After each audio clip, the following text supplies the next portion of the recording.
یہی زرداری سب کہتے تھے نا. اچھا مجھے یہ بتایا بھٹی صاحب کہ ایک مسئلہ تو چلے یہ ہے, ایک سیاسی کے ساتھ معاشی جو مسئلہ ہے, مہنگائی تو بڑھ رہی ہے, ڈالر اوپر جا رہا ہے, گندم مہنگی ہو رہی ہے, بہت سارے چیلنجز ہیں اس وقت حکومت کے بھی سامنے. اگر ایک تو سیاسی طور پر لوگ پوزیشنز لیتے ہیں, حمایت یا مخالفت کرتے ہیں, لیکن یہ جو ایشوز ہیں یہ تو کامن ہوتے ہیں.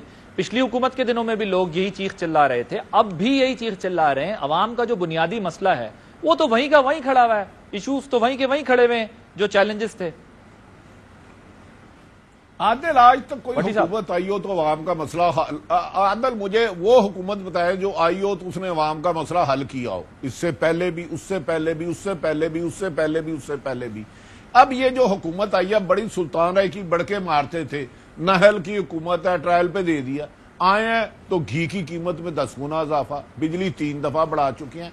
مہنگائی فیکٹر ایسا ہے کہ میں آپ کو پورے یقین سے کہہ رہا ہوں کہ پاکستان ڈیفالٹ ہونے کے قریب پہنچ چکا ہے. اس وقت ملک میں استحکام بہت ضروری ہے.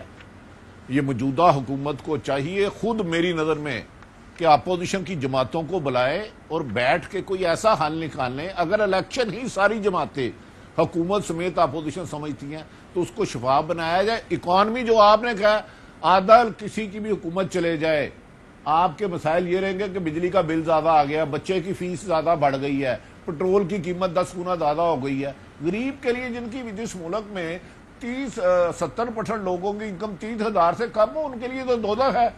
چند خاندانوں کا لٹیروں کا ملک ہے یہ آپ سچ کہہ رہے ہیں. یہ موجودہ حکومت کہتی تھی ہم آتے ساری مہنگائی ختم کر دیں گے, آ کے بیڑا غرق کر دیا ہمارا.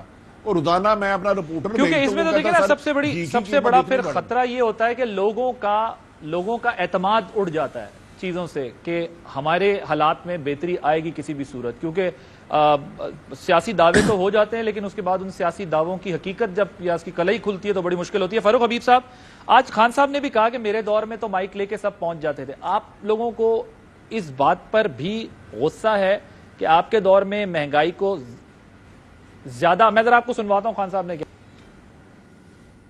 میں اپنے میڈیا سے پوچھتا ہوں کہ کتنی دفعہ آپ مائک لے کے دکانوں میں اور بازاروں میں جا کے پوچھیں کہ مہنگائی ہے یا نہیں ہے. ہماری باری تو 4 روپے ٹماٹر پڑتے تھا تو سارے بازاروں میں پھرنے شروع ہو جاتے تھے کہ جی کدھر ہے نیا پاکستان. یہ جو اب امپورٹڈ حکومت آئی ہے اب تو مجھے مائک نہیں نظر آ رہا کہیں جاتے ہوئے.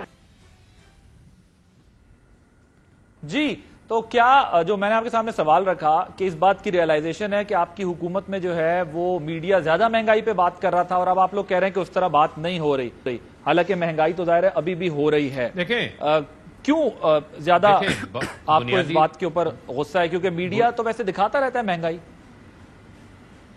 دیکھیں بنیادی طور کے اوپر عادل معاملہ کیا ہے. معاملہ یہ ہے کہ نئے پاکستان میں حج 4 لاکھ روپے کا ہوا تھا تو ایک پورا طوفان مچ گیا تھا. اب پرانے پاکستان میں 10 لاکھ روپے کا ہو گیا. مجھے آپ بتا دیں کہ کتنے ہیڈ لائنز چلی ہیں, کتنے نیوز شوز ہوئے ہیں اور کتنی باری وہ ڈسکس ہوا ہے. آٹے کا تھیلا ہمارے دور میں 20 کلو کا 1100 روپے میں مل رہا تھا. کسان کو 2000 روپے گندم کی سپورٹ پرائس بھی اسے مل رہی تھی, اس کے باوجود ہم سبسڈائز دے رہے تھے. آج 1310 روپے کا ہو گیا ہے. پنجاب کے اندر یہ ریٹ مقرر ہوا ہے. تو مجھے بتا دیں کتنی ڈسکشن ہو چکی ہے پرانے پاکستان کے اندر. پرانے پاکستان میں گھی 500 روپے کلو ہو گیا ہے. کوئی ڈسکشن نہیں ہو رہی. تو معاملہ کیا ہے, کھاد کی کمی کی وجہ سے اور تھوڑی سی مس مینجمنٹ کی وجہ سے بھی جو ہے یہ گندم والا کرائسس سامنے آیا ہے. چلیں نہیں دیکھیں بات یہ ہے کہ اس وقت تو کہتے تھے نا جناب کہ کوئی فلانا کھا گیا فلانا کھا گیا. یہ تو بڑے تجربہ کار تھے, انہوں نے تو آٹا 35 روپے کلو کرنا تھا, چینی 50 روپے کلو میں لانی ہے, پٹرول 75 روپے لیٹر کرنا ہے, گھی انہوں نے 150 روپے کلو کرنا ہے. یہ ٹارگٹ انہوں نے سیٹ کیے ہوئے ہیں نا اپنے, ہم نے تو سیٹ نہیں کیے. اب ان ٹارگٹس کو پورا کریں. نہ IMF قابو آ رہا ہے ان سے, نہ ان سے دوست ممالک کی طرف سے بھی ان کو سرخ جھنڈی مل گئی ہے. ڈالر ان سے قابو نہیں آ رہا, معیشت ان سے نہیں سنبھالی جا رہی. یہ تو ہم ملک کی ایکسپورٹس کو آگے بڑھا کے گئے, تاریخی بڑھ رہی ہیں. ملک کی ٹیکس کلیکشن کو ہم نے آگے بڑھایا, وہ آگے بڑھ رہی ہیں. ہم نے جو ہے وہ انڈسٹریلائزیشن کی بنیاد رکھی, کنسٹرکشن سیکٹر کو بوم دیا. آپ یہ یاد رکھیں کہ ہم نے 2.5 سال کرونا کا سامنا کیا ہے. 2.5 سال میں ہم نے لاک ڈاؤن نہیں کیا, اپنی انڈسٹری کو چلنے دیا. ہمیں انٹرنیشنل پرائس ہائیک کا سامنا تھا.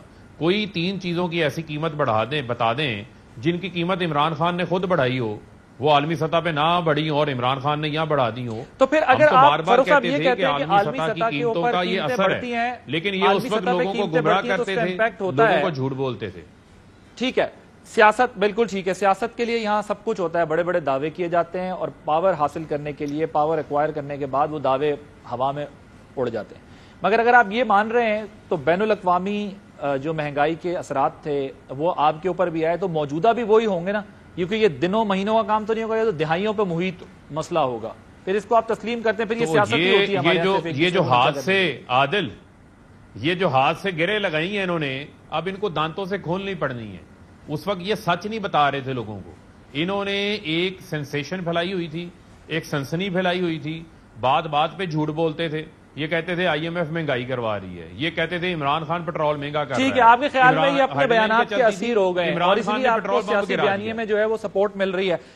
اوکے بھٹی صاحب یہ بتائیے گا, یہ جو کہہ رہے ہیں بار بار فاروق حبیب صاحب یا پی ٹی آئی بار بار یہ بات کر رہی ہے کہ جی جو دوست ممالک ہیں ان سے جھنڈی ہو گئی ہے, جو ابھی دورے کیے ہیں وزیر اعظم نے, اس سے آپ کی کیا خبر ہے اس میں, کیونکہ اس میں اطلاعات تھی کہ سپورٹ یا کوئی ہیلپ ملنی ہے, آپ کی کیا خبر ہے, کیا نہیں ملی ہے ہیلپ, کیا ہو رہا ہے؟ دیکھیں عادل, جب کوئی دوسرے ملک نے آپ کی مدد کرنی ہوتی ہے نا, ملک میں اسٹیبلٹی دیکھتے ہیں کہ ملک میں استحکام ہے, موجودہ حکومت ایک کڑوا سچ ہے کہ ریت کی دیوار کے اوپر مکس سا کسی کا ناک, کسی کا کان, کسی کی ٹانگ, کسی کی آنکھ, کسی کا بندر بن کے 14-15 لوگوں کو بنا دیا گیا, ایک بندے کا نام وزیر اعظم. آپس میں میری اطلاع ہے 3-4 دفعہ لڑ چکے ہیں, اور محترم وزیر اعظم صاحب 2 دفعہ یہ ہوا ہے کہ ابھی ایک ناراضگی کا فون سن رہے تھے تو انہوں نے کہا جی دوسرا بندہ آیا, وہ کہہ رہا بڑی ایمرجنسی ہے, اس نے بھی اپنے شکوے کر دیے, جی آپ نے میرے سے گزرنے کی تھی. تو ان کو سعودی عرب میں وہ جو ان کے خیالات تھے وہ نہیں ملے, اسی لیے وہاں سے وہ یو اے ای گئے. اب اطلاع ہے کہ وہ چین سے کوئی رابطہ کرنا چاہ رہے ہیں. ملک اس معاشی طور پر عادل, پولیٹیشن نے تو آنا اور جانا ہے, یہ حکومتیں کرنا بھی سیاستدانوں کا کام ہے, لیکن میں سمجھ رہا ہوں ملک اس وقت پچھلے 3-4 مہینے سے بہت زیادہ کرائسس میں ہے. جس طرح نفرتیں بڑھ رہی ہیں, مہنگائی کنٹرول نہیں ہونی ہے, جو آپ کو جو بھی کہتا ہے غلط کہتا ہے. آج جو بیانات اپوزیشن دے رہی ہے کل یہی حکومت دے رہی تھی, اور آج جو حکومت بیان دے رہی ہے کل اپوزیشن دے رہی تھی, سیم نکال لیں 6-4 مہینے کے صرف چہرے بدل گئے, بیانات وہی ہیں, صرف چہرے بدل گئے اور بیانات وہی ہیں. اور آپ نے ٹھیک بات کی ہے کہ یہ بڑے اسٹیبلٹی بہت امپورٹنٹ ہے. کوئی بھی گورنمنٹ اگر اسٹیبل ہوگی تبھی ظاہر ہے انٹرنیشنل ورلڈ میں آپ کو کوئی سپورٹ ملے گی اور آپ اپنے معاملات کو بہتر کر سکیں گے. Thank you very